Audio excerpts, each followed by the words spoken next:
That morning on Capitol Hill, Washington wore its gray sky like a veil. Not stormy, just expectant. The light was too flat, too uniform, as if nature itself was holding its breath. The kind of light that drains the color from marble, makes shadows feel deeper, and causes truths, those sharp, inconvenient ones, to echo louder in the corridors of power. Tourists wandered the Capitol grounds in slow-moving clusters, sipping overpriced lattes and snapping photos with half-hearted smiles. They didn't know, how could they, that just beyond the stone pillars and guarded doors, something extraordinary was about to unfold. A match was about to be struck in a room saturated with politics, tension, and pretense. And once it was lit, nothing could put it out. Room 2141 of the Rayburn House office building looked like any other committee room. But that morning, something was off. Subtle, intangible. The air was still, too still. Cameras blinked red along the walls, their lights steady like the eyes of statues that saw everything and said nothing. Staffers moved a little too fast. Papers shuffled with just a hint of tremble. Even the click of a pen felt unnaturally loud. And there, seated with the confidence of someone who believed she already knew the ending, was Marjorie Taylor Greene. She sat at the head of the room like a woman rehearsing the coronation of her own narrative. Her fingers tapped the gavel absent-mindedly. A smirk played at the corners of her lips, the kind of smile you wear when you've already decided who the villain is and you've made sure the cameras are rolling. To her, this wasn't a hearing. It was theater, a performance. And today, she had cast herself as the guardian of women's rights, poised to launch a full-scale offensive against what she called the woke invasion of women's sports. The rhetoric was ready. The props were in place. Her staff orbited her like satellites, adjusting her lighting, arranging her pages, calibrating the angles. But 4 seats to her left sat someone who hadn't come for theater. Jasmine Crockett. No entourage, no grand entrance, just a leather folder, a highlighter, and a quiet focus that burned hotter than any spotlight. She didn't fidget, she didn't perform. She studied, slowly, precisely, like a blade being sharpened one final time before the fight. She wasn't here to speak yet. She was here to witness, to listen, and to strike when the moment was right. The 2 women were night and fire, one loud, confident, wrapped in spectacle, the other still, composed, and unreadable. At 8:57 a.m., the countdown began. The staffers took their places. The witnesses shuffled their notes. A cough in the back row. A water bottle cap cracked open. Then, scrape. Marjorie rose. She tapped the gavel once, sharp, deliberate. This committee will come to order. The performance had begun. Marjorie's opening remarks flowed smoothly. Too smoothly. Each phrase was practiced, each pause calculated. She spoke of integrity, of fairness, of protecting real women, her tone deceptively even. But behind every syllable, you could hear the sharp edge of something else, fear cloaked in righteousness. Control, dressed as concern. Biological males, she said, her voice smooth as glass, are entering women's spaces and dominating competition. And our female athletes are too afraid to speak up. The words were chosen like bullets. Meant not to enlighten, but to inflame. The cameras clicked. The silence in the room wasn't agreement, it was tension. And Jasmine Crockett? She didn't flinch. She took a breath. She wrote, not with haste, with precision. Each note a scaffold, each underlined sentence a stepping stone towards something bigger. Marjorie was winning the stage. But Jasmine? Jasmine was building the case. Then, a line from Marjorie, carefully designed to wound. I look forward, she said, glancing sidelong, to hearing from my colleagues, even those who seem more interested in feelings than facts. The bait was set. Her gaze landed on Jasmine, daring her to rise. But Crockett didn't take the bait. Not yet. She underlined a sentence in her folder. Twice. Then folded her hands. The silence she wore wasn't passivity. It was patience. The storm gathering behind the stillness. Then, the moment came. Jasmine raised her hand, Not high, not hastily, just enough to be seen. "Madam Chair," she said, her voice soft, grounded, as if she were asking the time, "I'd like to reserve some time for remarks." A simple request. But in that room, in that context, it hit like a thunderclap. Not because of what she said, but because of what it meant. She was here. She was ready. Marjorie, caught off guard, blinked. She couldn't deny the request outright. That would be petty. So she delayed. "We'll get to that," she muttered. "Let's hear the witnesses first." But the moment was already claimed. The equilibrium had shifted. Jasmine nodded once and returned to her notes. She wasn't demanding power. She was claiming it. And everyone in that room, every staffer, every journalist, every senator pretending not to look, knew that the real hearing hadn't even started yet. When Jasmine Crockett finally spoke, the room didn't brace itself, it held its breath. She didn't clear her throat or tap her mic. She waited for silence, not the absence of sound, but the vacuum left behind when performances finally met with purpose. Then, with the calm of a woman who had already won the argument in her mind, she began. "You know," Jasmine said, her tone almost conversational, "I'm 44 years old today, and apparently, today's the day I found out that the Republican Party is here to save women." The line floated into the room like smoke, soft, but choking. There was no laughter, only a pause, a visible ripple of discomfort. Jasmine flipped a page slowly. She didn't look up. She didn't need to. Her words were doing the looking for her. "Imagine my shock," she continued, still steady, still smooth.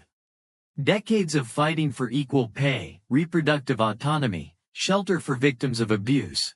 And the same folks who voted against the Equal Rights Amendment are the ones standing up now to protect me." No one moved. Not the witnesses. Not the Republicans across the aisle. Marjorie Taylor Greene sat frozen, her fingers curled tight around the gavel. Still, Jasmine didn't glance at her. Not yet. That would have been too easy. She was aiming beyond the dais. Beyond the walls. Into the living rooms, the earbuds, the timelines of every American who'd ever been told that fairness was a partisan luxury. "I must have missed the parade when y'all passed the Paycheck Fairness Act. Or when you showed up to expand healthcare for survivors. Or when you stood up for black women dying in childbirth at 3 times the rate of white women in this country." Now her voice dipped, slower, deeper. "Oh wait," she said. "That didn't happen." Marjorie shifted in her chair. A staffer behind her whispered urgently. She didn't respond. Her jaw was tight, her composure tighter. Jasmine finally lifted her eyes and looked straight at her. "Don't get me wrong," she said with a sweetness that stung. "I'm grateful to be here today. Because without this hearing, I wouldn't have known I had such devoted saviors in the Republican Party." The sarcasm was velvet-gloved, but the punch landed deep. Greene flinched, not visibly, not theatrically, but in the tiny betrayals of control. A twitch of the jaw, a blink too long, a shallow breath. And Jasmine saw it. Everyone saw it. She turned another page. "You say you're protecting women," she continued, "but what I see is protection used as a disguise. A wolf in sheep's clothing. A party that blocks domestic violence funding, then calls itself a shield." Now she did look directly at Greene. And when she did, it wasn't rage in her eyes. It was clarity. You don't get to vote against shelter funding and call yourself a guardian. You don't get to ignore maternal mortality rates and pretend you're a savior. You don't get to silence women at the ballot box and act like you're handing them a microphone. Each line was deliberate, not shouted, delivered like a closing argument in a courtroom where the jury had already begun to shift in their seats. "You have built an entire strategy," Jasmine said, "on the illusion of protection. But when the curtain lifts, it's not armor you're offering, it's a muzzle." Now the room was so quiet you could hear the air moving. Greene's face had lost its usual theatrical glow. Her mouth was tight. Her fingers, once tapping rhythmically, now gripped the gavel like a drowning woman clings to driftwood.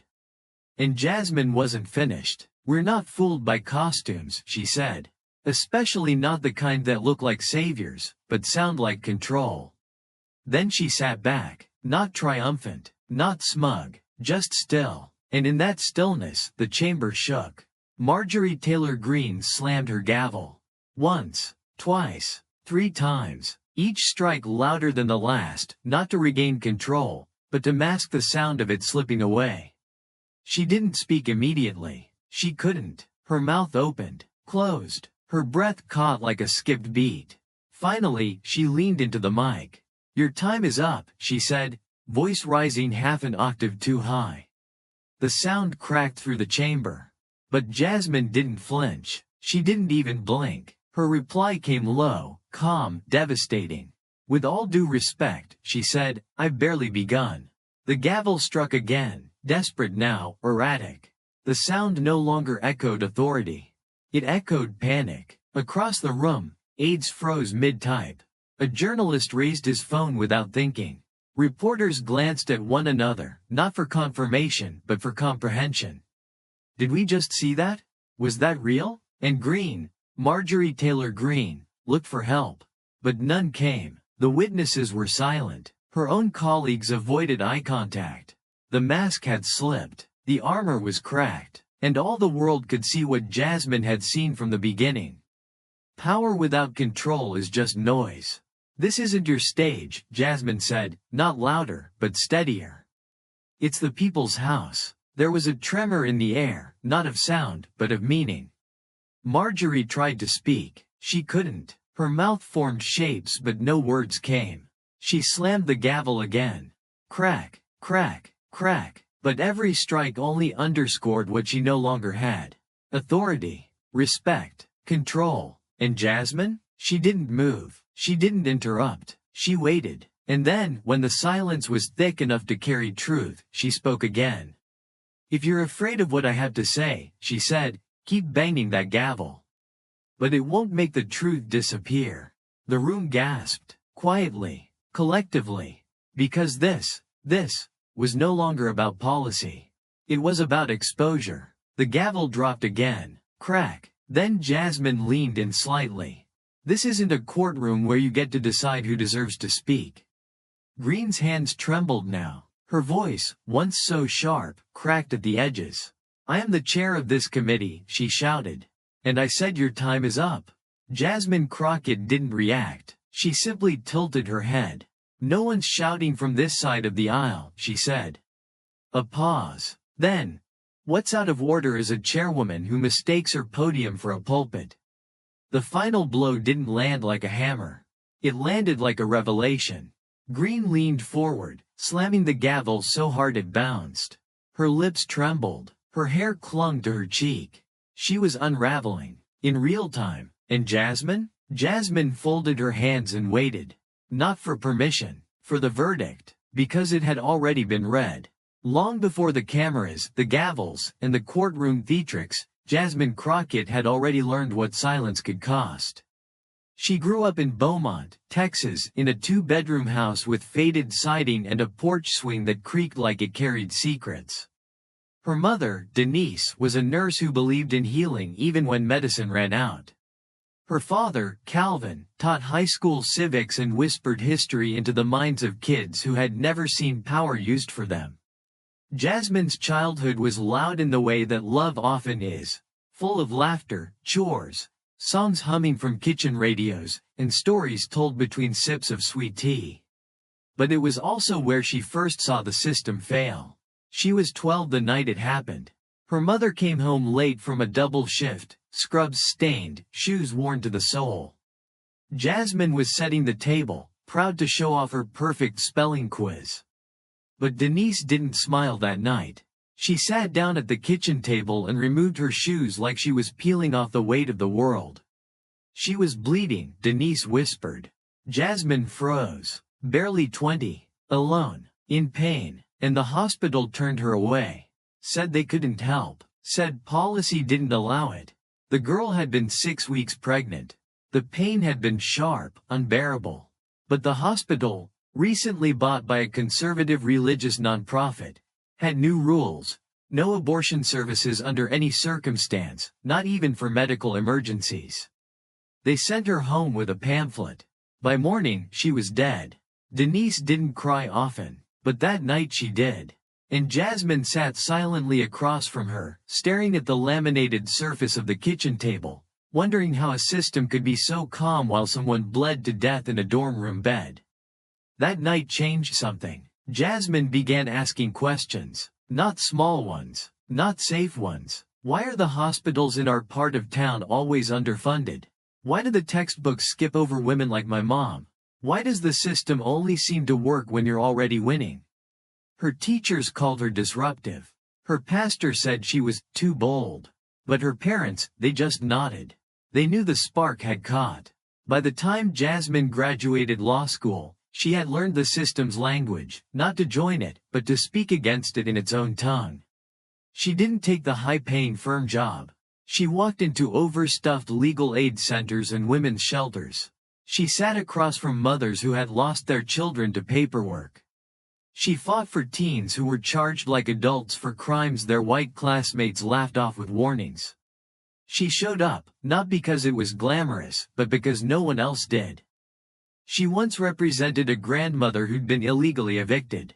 Her insulin was ruined in the sun, her furniture dumped in the street. Jasmine took the case to court. The judge called it a waste of time. The press called it political. But when the neighbors rallied behind her and the landlord quietly settled out of court, Jasmine learned something vital. They don't have to hear you to be afraid of your voice. They just have to know you won't stop using it. Still, politics wasn't in her plan. Not until the night she sat in a city council meeting and listened to a proposal to shut down 3 public clinics, each one in a Black or Latino neighborhood. She'd shown up as a legal advisor. She wasn't on the agenda. But after 20 minutes of silence, she raised her hand. "You're taking healthcare away from people who already have none," she said, her voice clear. "And none of you are willing to say it out loud." The room froze. Some rolled their eyes, but others straightened in their seats. Later that night, an older woman in the parking lot touched Jasmine's arm. "You don't sound like a lawyer," she said. "You sound like a leader." It stuck. When a local representative seat opened, Jasmine didn't campaign with money. She campaigned with stories. She knocked on doors, shook every hand, and carried with her the same worn folder she'd used in courtrooms. Inside it were names, not donors, not slogans. Just people who didn't have lobbyists, but needed laws that actually saw them. When she won, she didn't celebrate. She stood on a small stage in a school gym and asked a single question. If power makes everyone afraid, then who's left to protect the people? In her first year in Congress, Jasmine Crockett was treated like a footnote. Too loud, too direct, too black. She wasn't subtle. She didn't use euphemisms. And she refused to wrap hard truths in polite metaphors. At hearings, her mic, accidentally, stayed off a few seconds too long. In editorials, she was labeled emotional. Some called her divisive. When she asked why maternal mortality for Black women was still a crisis. Others told her she should pick her battles. But Jasmine knew something they didn't. She had already picked her battle. And it was all of them. So when Marjorie Taylor Greene tried to drown her out with gavels and monologues, it wasn't Jasmine's first encounter with power masquerading as order. She'd seen it before. In hospitals that called policy more important than life. In courtrooms that hid prejudice behind process. In meetings where silence was weaponized like law. That's why she didn't raise her voice. She didn't need to. Because every time she opened her mouth, she carried with her all the women who'd bled in silence and been told it was policy. All the children who'd been pulled from classrooms and pushed into courtrooms. All the communities that never got a second chance, just another reason. That was Jasmine's weapon, not volume, conviction. Back in room 2141, the gavel strikes had faded into the background noise of chaos. Greene was flailing, not physically but rhetorically. Her voice cracked as she declared herself the chair. She kept calling the hearing to order like repetition would make it true. But Jasmine sat unmoved. The audience knew what they were seeing. The witnesses knew. Even some Republicans knew. This wasn't a debate anymore. This was a dismantling. Not loud, not violent, just honest. And nothing unnerves power more than clarity it cannot control. When Jasmine calmly reminded the room, "This isn't your stage," the chamber changed. Not in volume, in energy. Marjorie was left behind her podium, not as a leader, but as a woman who had lost the floor in front of a nation. And Jasmine? Jasmine had become the floor. The cameras had never meant to catch history that day. They were there to film another partisan scuffle, another soundbite war between Republicans and Democrats, choreographed, predictable, forgettable. The kind of footage that fills the hours between campaign ads and late-night sarcasm. But what the cameras caught instead was silence. Not the passive kind, the powerful kind. The kind that followed Jasmine Crockett's final words and settled into the bones of the room like smoke that couldn't be cleared. Even the press, usually so practiced in detachment, broke formation. Phones were lifted, lenses zoomed in. A journalist mouthed to his producer, "Did she just end the hearing without standing up?" Because that's what it felt like. Not a victory, not a speech, an ending. Jasmine had delivered her argument like a slow, rising tide. Not a wave to be cheered, but a force that seeps into every crack until nothing stands the same. And Greene? She was still seated, her hand wrapped tightly around a gavel that had, moments ago, seemed like her shield. But now, it just looked like a prop. Her face was flush with frustration. Her script had been interrupted. Her narrative shattered by a woman who didn't raise her voice, but raised the stakes.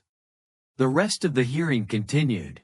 Technically, witnesses spoke, statements were entered into the record.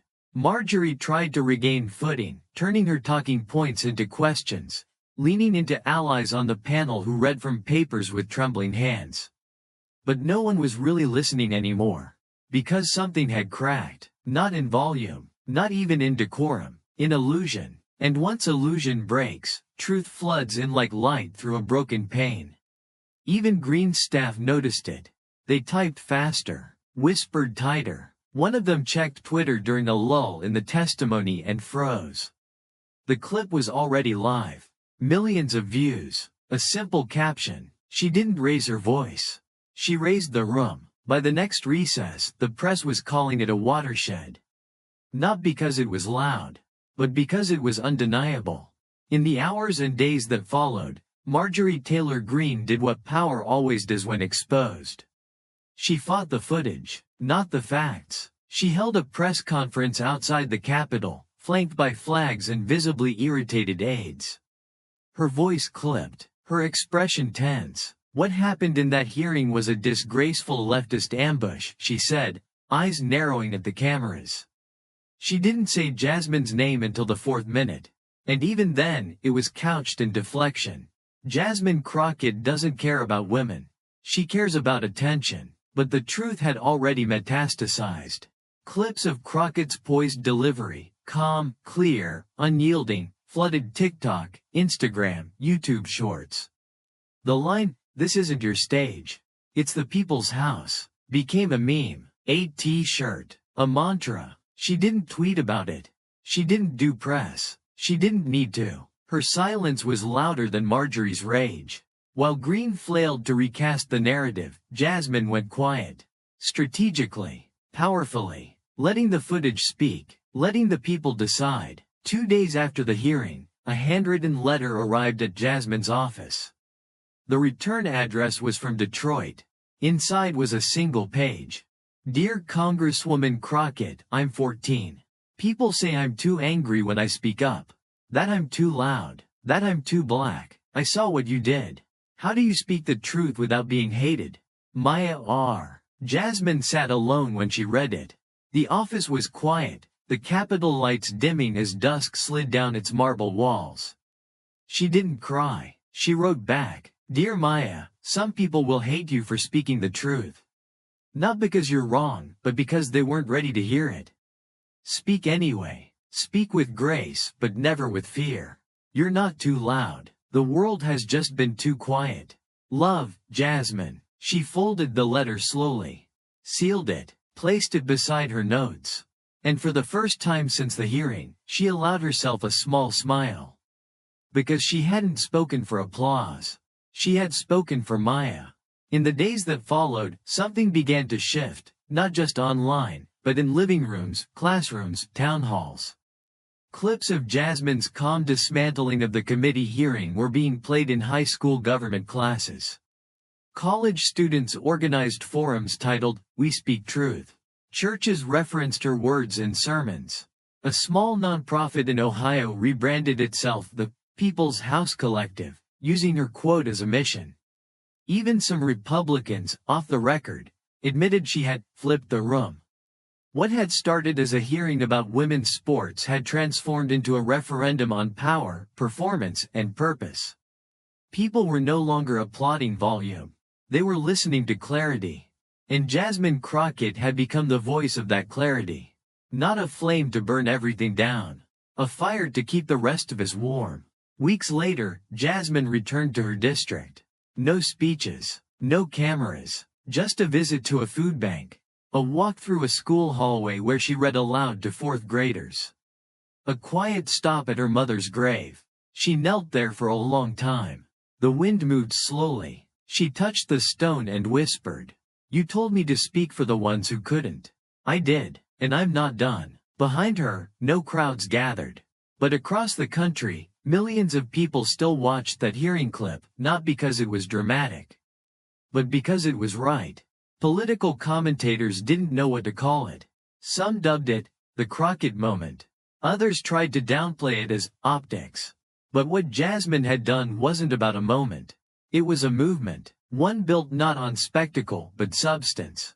Not on fury but facts.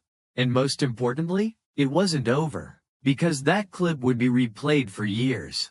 Not to mock the chaos of a gavel-wielding chairwoman, but to remember the dignity of a woman who refused to be silenced. A woman who spoke like history was already listening. Because it was. What Jasmine Crockett had started did not remain hers. It became a choir. A quiet, resolute chorus of voices that had long been silenced, ignored, spoken over. But now, like instruments long kept in their cases, they began to tune themselves to her frequency. Teachers quoted her in lesson plans. Veterans whispered her words at town halls.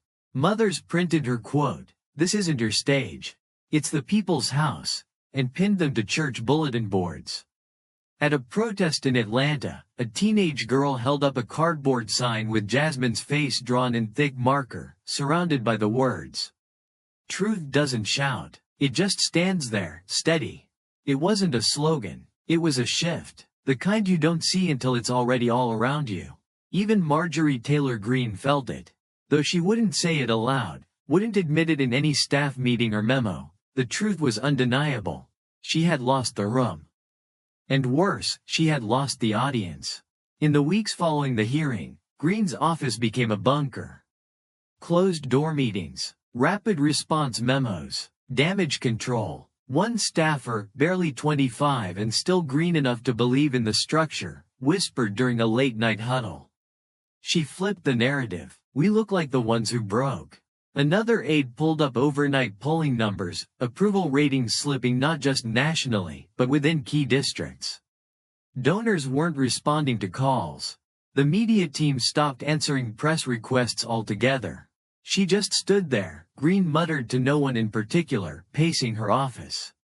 She didn't even raise her voice. She made me look small. The silence that followed her statement was louder than any gavel. Because they all knew the truth. Jasmine hadn't needed to raise her voice.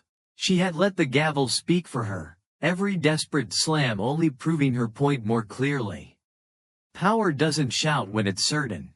Only fear does. In a windowless editing bay in a major newsroom, a team of young producers scrolled through C-SPAN footage. Not the sensational stuff, the buried moments, the slow burns. They clipped together a compilation. Jasmine Crockett calmly flipping her notes, pausing before she speaks, saying, "With all due respect, I've barely begun." The footage cut to Greene slamming the gavel, eyes wild. Cut back to Jasmine. "This isn't your stage." Then the voiceover. For once, truth didn't raise its voice. It just refused to sit down. The video hit 8 million views in 72 hours. Then 20, then 50, not just because it was powerful, but because it was real. And people, exhausted by spectacle, finally wanted something that felt honest. It wasn't long before other voices joined. Representative Greg Kasser stood in a later hearing, this one on anti-Semitism, and asked a single question. When Donald Trump said, "Very fine people on both sides, how many of you condemned him?" He waited. No one raised a hand. Silence. He nodded once. "That," he said, "is the problem." Jasmine watched the clip from her office. No music, no theatrics, just the kind of clarity you couldn't walk away from. She smiled, not because it was clever, but because it was happening. Others were joining her in refusing to perform. They were speaking like the truth was too important to dramatize. In a grocery store parking lot in Ohio, a mother of 3 loaded bags into her trunk. Her teenage daughter stood nearby, phone in hand. "I want to be like her," the girl said. "Like who?" her mother asked. "The woman who made that lady with the gavel shut up." The mother blinked, then nodded. For the first time in a long time, she didn't feel like politics was something happening to her. It was happening through someone who might actually care. She downloaded her voter registration app that night. Jasmine didn't seek a book deal, or a cable news contract, or a national campaign tour. She returned home, walked the streets of her district, talked to neighbors like nothing had changed, even though everything had. When a college student asked her, "How do you stay so calm when they try to rattle you?" she replied without pause, "I've stood next to mothers who had to bury their children without justice." That's what fear looks like. A shouting congresswoman with a gavel? That's just noise. It wasn't a soundbite. It was a philosophy. Months later, at a small university in Texas, students hosted a symposium titled, "Silence is Strategy: The Crockett Doctrine." What began as a term paper became a student movement. They studied how Jasmine used pace, tone, silence, not just to command attention, but to disarm performative power. One presenter stood and said, "She didn't outshout them, she outlasted them. She made truth louder than theatrics." The applause was not loud. It was sustained, because they weren't cheering for her. They were cheering for what she represented. By the time the committee resumed hearings under a new chairperson, everything felt different. Greene was still there, still reading from prepared notes, still pushing the same phrases. But the power behind her voice was gone. Because across the country, people had heard what it sounded like when someone stood in front of noise and didn't blink. Jasmine Crockett hadn't given a speech that day. She'd given people a standard. And now, the chamber echoed with that standard. It wasn't volume, it was gravity. A year later, at a youth forum in Detroit, a 14-year-old girl named Maya stepped up to the mic. She looked nervous, trembling. She cleared her throat. "People still say I'm too loud when I talk about what's wrong. But I saw Congresswoman Jasmine Crockett stay calm when someone tried to shout her down. And she told me, I'm not too loud. The world has just been too quiet." She paused, then smiled. "I'm here to make it louder." The room erupted, not with chaos, but with conviction. Late one night, Jasmine sat alone in her office again. The clip was playing on her laptop, muted now. She didn't need the sound. She knew every line, every pause, but she wasn't watching herself. She was watching what came after. She closed her laptop, looked around the quiet room, and whispered, "If truth is going to survive here, it needs more than words. It needs witnesses." She stood, walked to the door, and stepped into the hallway. Outside, the lights were still on. Not just in the Capitol, but across the country. There are moments that get lost in archives. And then there are moments that echo. Not because someone shouted, but because someone stood their ground. Jasmine Crockett stood her ground. She did not yell. She did not flail. She simply refused to sit down. And that refusal became a rallying cry, not for one side or another, but for anyone who had ever been told to wait their turn. For the girl who bled in a dorm room because policy said no. For the mother who cried in silence because the law forgot her. For the teenager in a hoodie whose truth was too loud for comfort. This was for them. This was for us. The story does not end here. It begins every time someone stands up, stays calm, and refuses to let truth be silenced. Because this isn't a stage. It's the people's house, and the mic is still on.